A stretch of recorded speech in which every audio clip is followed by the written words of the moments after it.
Hi, welcome back to the channel. This is my friend Ryan, and today we're going to be talking about focusing. So we have 8 different strategies to boost your focus, and let's get right into it.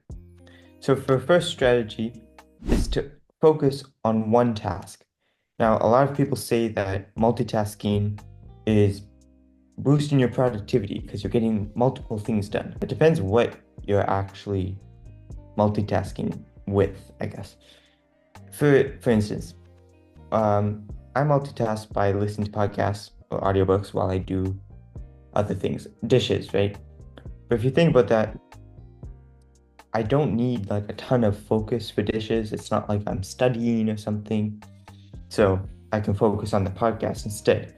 That's a form of multitasking that's not really ruining your focus. But what would be ruining your focus is if, say, I was trying to listen to the podcast while also reading emails from friends. That wouldn't work. One has to um, happen first, right? It's like listening to music while you study. Like the music is nice. It makes you more calm. Where if you Yeah, listen to podcasts while you do your dishes, it's like it's the dishes will be less boring. So you have something else to focus on. And if you're just doing dishes and you're just listening to music, it's not really time spent wasted because you're doing chores. But if you listen to exactly. audiobooks while you do your dishes and you make that like routine every night, you can learn something new while you're doing the dishes. It's just Yeah, beneficial, right? So that yeah. was tip number one, don't multitask. And tip number two is practice mindfulness. And this is something that I've found to be very helpful, especially since it also increases your attention span, which is something I've struggled with in the past. And practicing mindfulness could be meditating, could be going for walks or runs in the morning when the air is like fresh. It's maybe there's a little bit of dew on the grass while you walk through the park.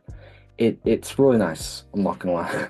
I sound like, I don't know, one of those guys where it's like I'm a hippie, I do all these weird things, but it really is. Like it's a nice little thing to start your day off. But I usually meditate in the afternoons because I'm not tired in the morning.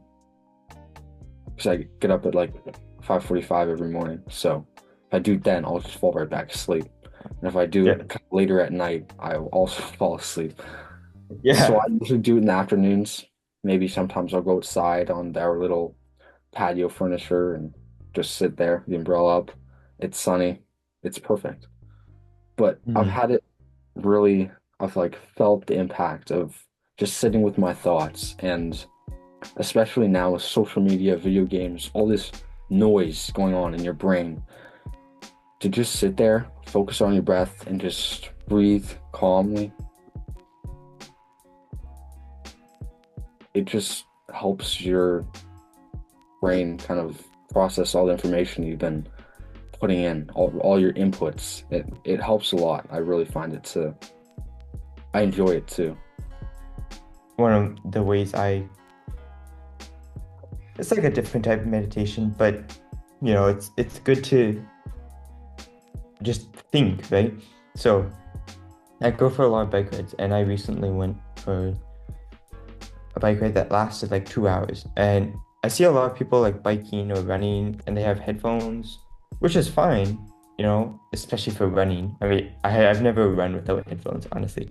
I need the music for that. But biking, I don't do any headphones or anything. And especially when I like go onto these gravel paths, like through farms and stuff, it's just all silent. Like just think about whatever. You don't hear anything, right? You just hear nature. It's really relaxing. And yeah, even the other day, we had friends over, and there was one point, I don't know what we were talking about, but one of them said, like, jokingly, like, oh, I don't want to spend that much time with my thoughts or whatever. And so, yes, it was a joke, but it just got me thinking, like, oh, I wonder how many people actually, like, just don't want to think because they think that by thinking, they're gonna think of all the bad things that can happen and stuff. The third point is be more present. So this kind of ties in with like the last point, meditation and stuff. If you're gonna focus, right? If you're gonna focus on, let's say, uh, let's say you're studying some topic or whatever, then you need to be present to that specific topic. Now, you might be thinking, oh, I'm studying on my computer, and so I'm going to stay on my computer for the whole 2 hours that I want to study. Well, that doesn't mean you're actually studying for those 2 hours because there's so many other things that you could do on your computer. So I think it was John Maxwell who said, whatever you're, or wherever you are, or whatever you're doing, be there. Instead of, trying to focus on something, but your mind's on something else. Yeah, that won't work. That will kind of lead to sort of multitasking, like multitasking with your mind. You're thinking about one thing, but you're seeing a different thing. And so if you're going to actually study something or work on something, you've got to just like commit to that and just block out everything else and just do that one thing. So yeah, I don't know. That's Yeah, kind of I'd have to agree with that. Like, if you're talking about multitask or talking about being present in the moment, and I'm kind of just like thinking about, I don't know, literally anything else. Like, I'm thinking about, oh, what am I going to do today? What do I have? Then I'll kind of start thinking about other things, and it just Mhm. leads to going off track. So Yeah, you got to really be paying attention, and it's also ties in with attention span too, because if you're short attention span, you won't be able to focus on things for a long time. So definitely. Like, definitely practice mindfulness. yeah, because I imagine, like, just for another example, right? We're doing this call right now. Mhm. Both of us have to actually focus on this call right now for however long it's going to be. Because if I start thinking, oh, it smells good, I wonder what's for dinner. I don't know. I probably wouldn't think that. But if I was, then I would start thinking about that, and you might ask a question or something, and then it would be kind of awkward, right? So, if we're doing this, we have to actually focus on this. Right. Yeah. Point four is give yourself short breaks to clear your mind. And this kind of reminds me of something Iman Gadzhi says when he was in school. He used his lunch breaks to meditate.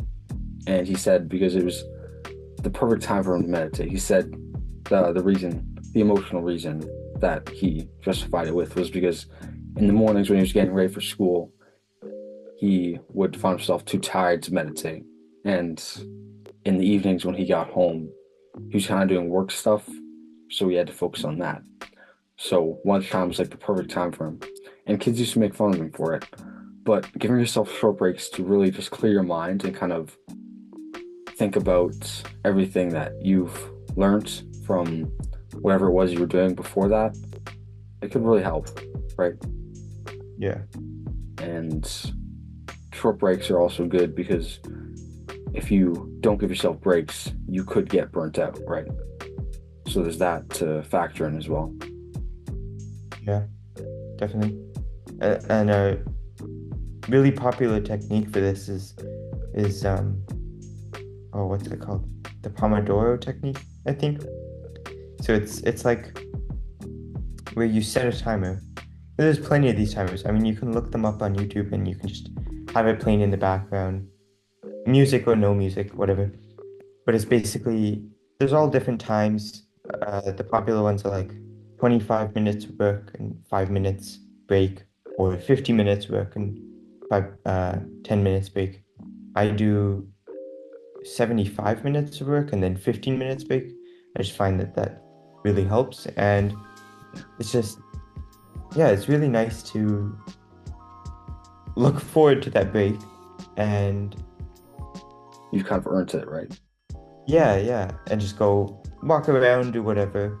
But then when you go back, like you just feel that much more refreshed because sometimes you need a short break. Even if you enjoy what you're doing, just you might not even realize it, but you should take breaks because again, burnout, you don't want to get burned out. So That's right. yeah. All right, the fifth point, a big one that everybody probably saw coming, but is eliminate social media. Hold on, bro. Now, I press Snapchat. Like, what are exactly. you doing on your phone? Delete Yeah, social media. yeah. It's so So simple, bro. It's an app.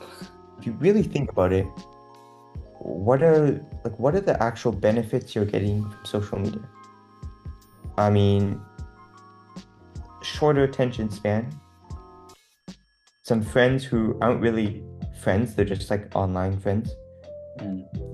Uh, yeah, I don't know. If you don't want to delete social media right away, that's okay. But a good way Set to, set limits on them at least. Like, yeah, put limits on them. Start with like, if you have an iPhone, you can put like app limits, right? Put a limit of like 1 hour or whatever. If you want to do an even bigger detox, if you want to call it that, try like a whole 24 hours, make a challenge for yourself. 24 hours without social media. See how you feel at the end of it.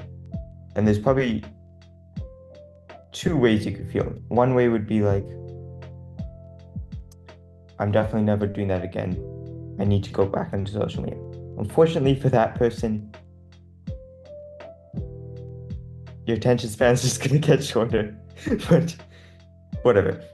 Second person might be like, that actually felt pretty good. I want to keep some apps, but other apps, I didn't really need that. Maybe I didn't actually check. Maybe I didn't miss TikTok that much. So even if you don't delete all of the apps, delete a few of them. You can also do 7-day detoxes. Like just try to get away from social media as much as possible to figure out which apps you actually need, which probably is none. I find recently after we went on a camping trip, I left my phone at the house because I knew I wasn't going to need it. There's no service out there. It's not like I'm going to do anything. But I find after that, I've deleted a lot of apps that weren't beneficial and I wasn't using. Like, I just got rid of a bunch of like Apple apps that were on my phone that I literally have never used. And I Yeah. honestly don't think I'm ever going to use them. And if I do need them for some reason, then I'll just re-download them off the App Store, right? Like Oh it's yeah. just taking up space. You can always re-download Snapchat and text your friends or whatever. But Yeah. if you just want to do like a detox, just delete the app, put your phone on airplane mode, and just focus on your work or just Hmm. being more calm for a day, even. Yeah. Point number six is get enough sleep each night. And this is probably going to sound like something super obvious, but if we tell it to you, that doesn't mean you're going to have a perfect sleep schedule each night. You'll obviously have to. I find that 8 hours of sleep is like the perfect time for me because it's like 10 o'clock to 6 o'clock or like 9:30 to 5:30. Yeah. And it's like it starts getting dark out and like there's like no light coming through my blinds or curtains when I go to sleep around like 9. But Mm. if we say that and okay, I'll spend another half hour in my bed off my phone, that doesn't mean you'll get another half hour of sleep. That's time in bed, not time spent sleeping. So Yeah. just acknowledge that and be mindful of your time in bed versus your time spent sleeping. And it takes about a half hour for me to fall asleep, I think. So I stop reading and I just lay on my pillow or lay on my bed and put my head on my pillow around 9 so that I fall asleep around 9:30 and actually get my 8 hours of sleep. Mm. Yeah. Definitely. So yeah, it's definitely worth like figuring out, like you said, the actual sleeping time. Like for this month, I set a goal to get an average of 8 hours of sleep. And that doesn't mean 8 hours in bed, right? And so, like for everyone, it's completely different. So you can't just be like, oh, I'm just gonna go to bed at 10 p.m. and I'm gonna wake up at 6. 6 a.m. and I'll get my awesome 8 hours of sleep. Well, if you take, who knows, 2 hours to fall asleep, then that's only 6 hours of sleep, right? The seventh point is reading, and specifically reading for longer periods of time. Because, oh, and also reading physical books, right? Reading is like, I think one of the best ways you can improve your focus because you're learning about something. You can't be thinking about anything else. Otherwise, you're not going to retain the information that's on the page, right? Right. And also, like, you can't really get distracted. There's no notifications on a book, right? Mhm. So all you can see is the words. All you can learn about is the words. And the best would be if you can read somewhere where it's sort of quiet as well. That way you don't hear too many random things. Because it's really hard to read like when people are talking, right? But yeah, if so, definitely if you want to increase your focus, start by reading however much you're comfortable with reading. Let's say it's 15 minutes, right? And after 15 minutes, maybe you're already kind of getting distracted, you want to stop reading. That's okay, do it for 15 minutes. The next day, try 16 minutes. Like, even if it's such a small improvement, right? By the end of the week, you're already at 21 minutes, right? So Mhm. keep Right. increasing the time you're reading. Yeah. I would recommend Ryan Holiday books because I love his books. His books have shorter chapters, and Mm. after I've read a Ryan Holiday book, I find it's good to say read a Robert Greene book because Robert Greene books. I'll take Mastery for example. Mastery, I think right after. Okay, I read half of it, but I think I read it right after Courage is Calling, and I found it helped because big pages, and then his chapters Yeah. are like 10 pages long. There's like little sections where he splits the chapter, like little lines or whatever. So there's Hmm. those too. But I find reading books like that definitely helps my attention span, and I like reading, so reading kind of comes easily for me. But Yeah. I don't necessarily retain all the information from every single No. book I've read, every single chapter, every single point. But Yeah, reading I mean, is still a great way to increase your attention span. yeah. Because, like, you'll still learn something even if you don't retain everything, right? It's a win-win. So, yeah. If you made it Definitely. this far in the video, that's great. That means your focus is a little bit better than like 95% of people or whatever. Mhm. Um, but now onto the eighth and most useful point. It's a little bit more of a general point, but it's very important. So that is remove distractions like in your environment. Mhm. And so this covers so many things. A few main ones would be noise, notifications, any other like visual stimulation that isn't part of your work. So like notifications, yes, turn off the sounds, but also just turn off the notifications because if you're working on your computer, right? You can turn off the sounds, but it'll still have that little like thing that comes out on the corner, right? And so you got to turn those off as well. Um, The banners, yeah. yeah, the banners. There's also your workspace, so your desk. Remove just um, Literally everything. anything. Yeah, almost everything. Anything that's like not helping you in that moment, just get rid of it. At least put it below the desk so that you can't see it. You don't want to be reminded of all the mess you have or if you should do this certain thing, right? So Right. yeah, As a well, great book. Sorry, go ahead. as well, um, your bedroom, right? If you're Oh trying yeah, to study and there's, I don't know, a chocolate bar wrapper, a random bookmark you got from Honolulu, Yeah. like earplugs, pens everywhere. Like, clean it up, man. Like, I have it. Yeah. I'll show you. I have a mug. It's a dinosaur mug. The handle is his head, and Oh it yeah. it has all my pens. Like, Yeah. let's clean it up, make it more organized. Clean Definitely. room is a clean mind. I can't remember who said that, but that is a great quote. Anyway, Yeah. you're gonna mention. Yeah. I was just gonna mention a book that we both read. Yep. Essentialism. So this book, I don't know, it was really good. Ryan, I think you know a little more about it because you read the physical copy. But basically, it's just removing all the things that you don't need, right?